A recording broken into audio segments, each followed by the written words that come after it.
عورتوں اور مردوں کی نماز میں کوئی فرق نہیں۔ رسول اللہ صلی اللہ علیہ وسلم نے فرمایا، نماز اسی طرح پڑھو جس طرح تم مجھے نماز پڑھتے ہوئے دیکھتے ہو، یعنی ہو بہو میرے طریقے کے مطابق سب عورتیں اور سب مرد نماز پڑھیں۔ صلو جمع کا صیغہ ہے، جیسے یا ایھا الذین آمنوا ہوتا ہے جس میں سب شامل ہوتے ہیں۔ پھر اپنی طرف سے یہ حکم لگانا کہ عورتیں سینے پہ ہاتھ باندھیں، مرد زیر ناف، عورتیں سجدہ کرتے وقت زمین پر کوئی اور شکل اختیار کریں، مرد کوئی اور، یہ دین میں مداخلت ہے۔ یاد رکھیں کہ تکبیر تحریمہ سے شروع کر کے السلام علیکم ورحمۃ اللہ کہنے تک عورتوں اور مردوں کے لیے ایک ہی شکل اور ایک ہی ہیئت ہے نماز کی۔ سب کا قیام، رکوع، قومہ، سجدہ، جلسہ استراحت، قعدہ اور ہر مقام پر پڑھنے کی دعائیں یکساں ہیں۔ رسول اللہ صلی اللہ علیہ وسلم نے مرد اور عورت کی نماز کے طریقے میں کوئی فرق نہیں بتایا۔ اگر کچھ روایات ہیں بھی تو وہ ضعیف ہیں، یا زیادہ تر آپ کو ائمہ کے اقوال ملیں گے۔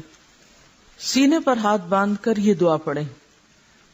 حضرت ابو ہریرہ رضی اللہ عنہ روایت کرتے ہیں کہ رسول اللہ صلی اللہ علیہ وسلم تکبیر اولی اور قرات کے درمیان کچھ دیر چپ رہتے، اللہ اکبر اور سورۃ فاتحہ کے درمیان کچھ دیر چپ رہتے۔ بس میں نے کہا، میرے ماں باپ آپ پر قربان، اے اللہ کے رسول صلی اللہ علیہ وسلم، آپ تکبیر اور قرات کے درمیان خاموش رہ کر کیا پڑھتے ہیں؟ آپ نے فرمایا، میں یہ پڑھتا ہوں، اللہم باعد بینی و بین خطایایا کما بعدت بین المشرق والمغرب، اللہم نقنی من الخطایا کما ینقی الثوب الابیض من الدنس، اللہم اغسل خطایایا بالماء والثلج والبرد۔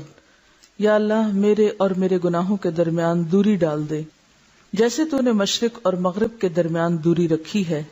اے اللہ مجھے گناہوں سے اس طرح پاک کر جیسا کہ سفید کپڑا میل سے پاک کیا جاتا ہے۔ اے اللہ میرے گناہ اپنی بخشش کے پانی، برف اور اولوں سے دھو ڈال۔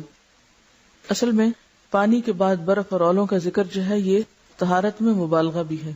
اگر آپ نے کہیں برف گری ہوئی دیکھی ہو تو آپ کو اندازہ ہوگا کہ اس کے بعد فضا جس طرح صاف ہوتی ہے اور پورا ایٹماسفیئر جس طرح کلیئر ہوتا ہے، وہ صرف بارش سے بھی نہیں ہوتا۔